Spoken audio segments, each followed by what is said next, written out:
Здравствуйте, уважаемые подписчики. Меня зовут Костенко Дмитрий Андреевич. Я оториноларинголог диагностического центра Диагрупп. Сегодня я хочу рассказать вам о такой проблеме, как храп.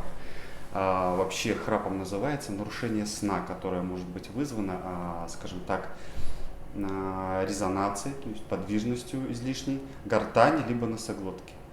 Вообще храпом страдает около 3% населения Земли, но если мы говорим именно о храпе, который вызывает апноэ. Апноэ – это нарушение дыхания во время сна.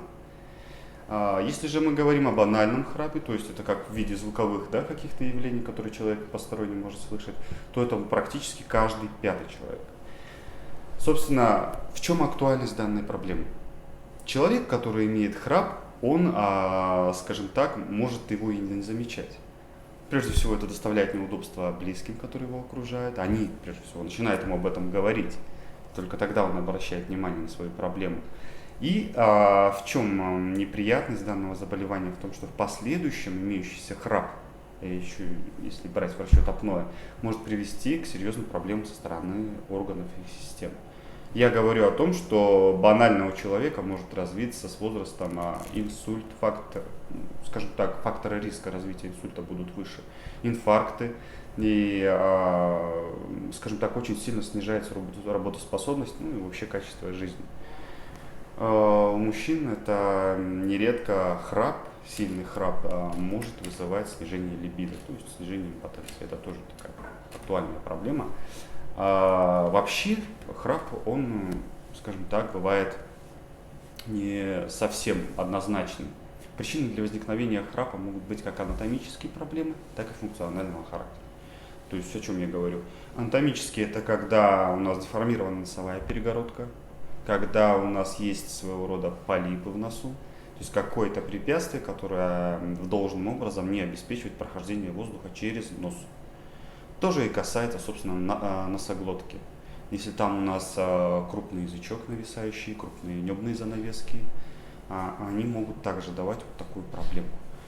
И что хочется сказать, что проблема, которую я решаю, она далеко не проблема одного специалиста. Ее решают как минимум 3 врача.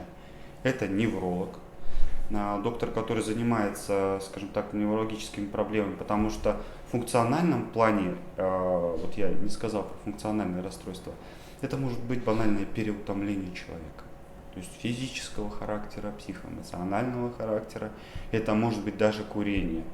Также избыточная масса тела может приводить к такого рода явлениям. Если вкратце сказать о данной проблеме, то есть ее решаю не один я.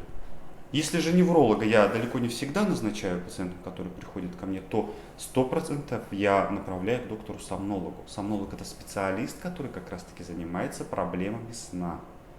Он и занимается также лечением храпа. Существуют ведь различные упражнения для, скажем так, коррекции, повышения тонуса органов, чтобы они не нависали, не вызывая такое дребезжение.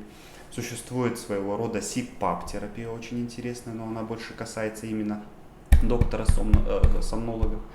Что же делает доктор-сомнолог? Он консультирует по храпу, он назначает полисомнографию, он делает все возможное, чтобы не дойти, скажем так, до оперативного лечения. Но если он бессилен и нужно решать эту проблему, соответственно, направляют уже к доктору-оториноларингологу. У нас в диагностическом центре эту помощь оказываю здесь я. И, скажем так, проблема храпа решается очень быстро. Мы используем лазер, соответственно, никаких разрезов, никаких обильных кровотечений, реабилитационного периода затяжного особо и нет. Аккуратное насечение душек, поднятие своего рода тонуса, уменьшение небного язычка. Этим мы занимаемся. Но еще раз хочу подчеркнуть, далеко не всегда этой одной процедурой решается проблема. Возможно, нужна будет и коррекция носовой перегородки, и удаление полипов. Я думаю, что моя информация была для вас полезна. Всего доброго. До свидания.